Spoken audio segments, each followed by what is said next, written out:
Small Things Like These is the first Christmas film of the season, but it is far from the typical festive fare. Adapted by Enda Walsh from Claire Keegan's novella and directed by Tim Mealance, the film paints a pretty disturbing but true picture of 1980s small-town Ireland, where the saviors of society became its abusers. Cillian Murphy, fresh off of his Oscar win for Oppenheimer, produces and stars as Bill Furlong, a melancholic coal merchant. And in this video, we will explain the ending of Small Things Like These, as well as figure out the true story behind the movie. A story so haunting that it shamed an entire nation and the government had to pay millions of euros as reparations. So without further ado, let's begin. Set in the Irish town of New Ross during the Christmas season of 1985, the film follows Bill Furlong, a hardworking coal merchant and father of 5. Well regarded as a fair employer, Bill is troubled by memories of growing up with a single mom. Having said that, he manages to support his home full of daughters and his wife, Eileen. He does put food on the table, and it is safe to say that the Furlong home is a happy family home, but things change pretty soon. Troubled by the ghosts of Christmas past, one restless night, unable to sleep, he begins his deliveries earlier than usual. At the local convent's coal shed, he makes a shocking discovery. A pregnant teenage girl named Sarah locked inside, shivering in the freezing temperatures.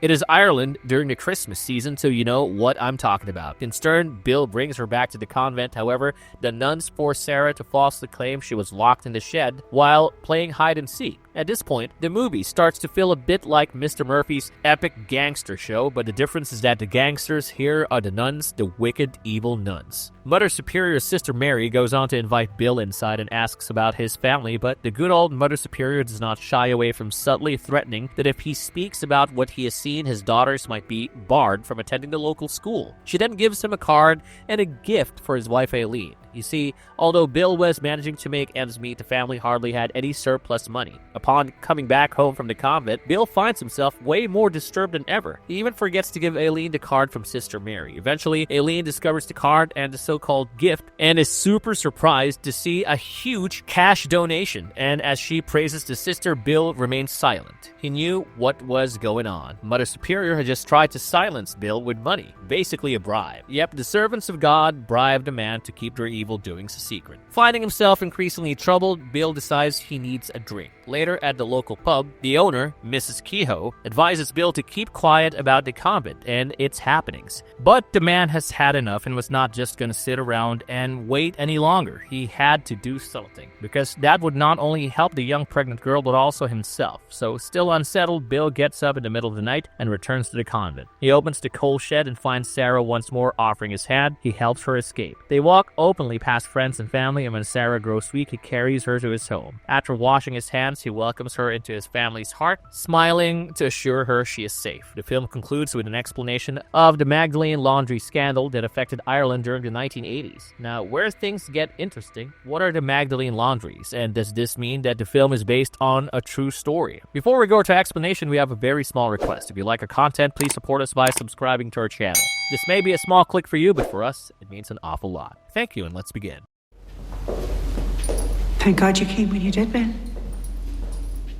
What are the Magdalene laundries? The Magdalene laundries, also known as Magdalene asylums, were institutions operated by the Roman Catholic orders from the 18th to the late 20th centuries. Intended to house fallen women, an estimated 30,000 women were confined in these facilities. In 1993, unmarked graves of 155 women were discovered in these grounds, one such laundry leading to public outcry and revelations about the secretive nature of these institutions. This discovery prompted a formal state apology in 2013 and the establishment of a compensation scheme for survivors, with the Irish government paying out 32.8 million euros to 814 survivors by 2022. However, the religious orders that ran the laundries have refused to contribute financially to this program. The first Magdalene Asylum in Ireland was the Dublin Magdalene Asylum on Lower Leeson Street, founded in 1765 by Lady Arabella Denny and initially accepting only Protestant women. Ireland's Catholic-run laundries persisted the longest, operating for over 2 centuries with quiet support from the state. These institutions were self-sustaining, relying on the unpaid labor of the women confined there, who work primarily in laundries under harsh conditions. The term fallen women originally referred mainly to sex workers, but expanded over time to include unmarried mothers, victims of rape or incest, or women who did not conform to societal norms. Many of these women were not involved in prostitution but were marginalized due to poverty, abuse, or simply not fitting into the rigid moral expectations of the time. The laundries became places of punishment and control, where women were subjected to hard labor, emotional abuse, and social isolation. The state and the church were deeply intertwined in Ireland, and moral reform was often emphasized over addressing underlying social issues like poverty and lack of employment opportunities. As the number of these institutions grew, so did the urgency to staff them, leading to a broader and more indiscriminate definition of who can be confined. This resulted in increased suffering, especially among unmarried moms who were forced to give up their babies. The Magdalene laundries in Ireland, also known as Magdalene asylums, were institutions operated by Roman Catholic orders from the late 18th to the late 20th centuries. Originally established to house fallen women, a term that initially referred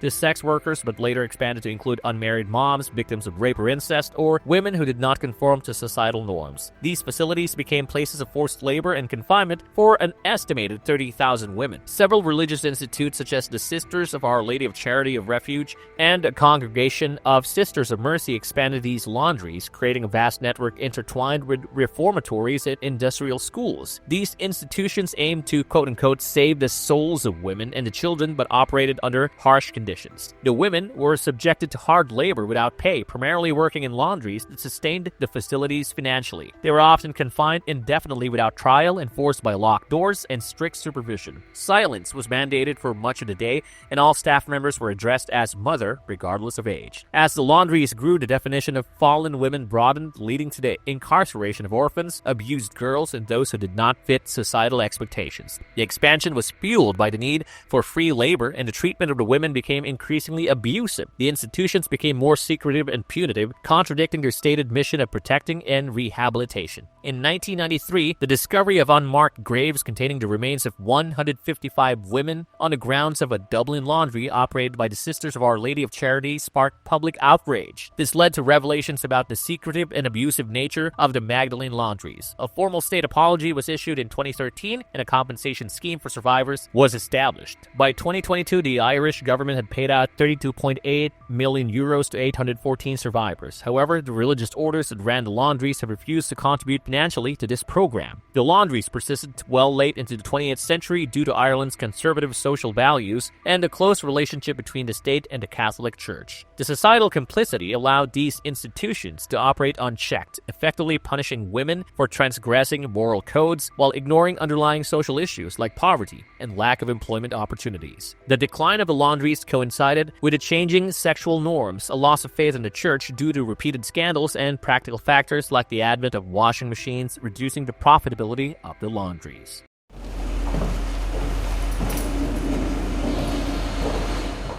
Ending explained. And now let's explore the ending and a bit of other interesting details that one may miss. In the film, Bill chooses to rescue Sarah and bring her into his family home, but the story ends without showing the consequences of his actions on the community, the church, and the other women in the asylum. This abrupt ending has sparked debate, which actor Cillian Murphy appreciates. Speaking to Radio Times, Murphy said the brilliance of the book and film is that the real crisis begins after the fade to black, leading to endless interpretations. He finds it fascinating that the unresolved ending allows for both optimistic and pessimistic viewpoints, symbolizing the start of the church's waning influence during that time. Furthermore, small things like these delves into Bill's internal struggles as past traumas resurface. Young Bill is portrayed with poignant sensitivity by Louis Kirwan in Childhood Flashbacks. Born out of wedlock, he endures bullying at school, which is silently witnessed by his mom, Sarah, played by Agnes O'Casey, as she cleans his soiled jacket. Oh yeah, Bill's mom was also named Sarah, so after Sarah's untimely death, Bill finds a nurturing home with Mrs. Wilson, depicted by Michelle Fairley, a compassionate widow who cares for him. Of course, Miss Fairley is best known for portraying Kathleen Stark in Game of Thrones. Her farmhand, Ned, played by Mark McKenna, becomes a mentor and friend to Bill, and the Walsh's screenplay employs sparse dialogue, allowing viewers to grasp Bill's emotional turmoil as he fears for his own daughter's futures. His wife, Aileen, notices his growing melancholy and insomnia, but he dismisses her concerns as mere fatigue. As you already know, Bill's distress intensifies when he visits the convent to settle an invoice and encounters another young Sarah played by Zara Devlin. The film, staying true to Claire Keegan's novella, highlights the pervasive shame and institutional abuse hidden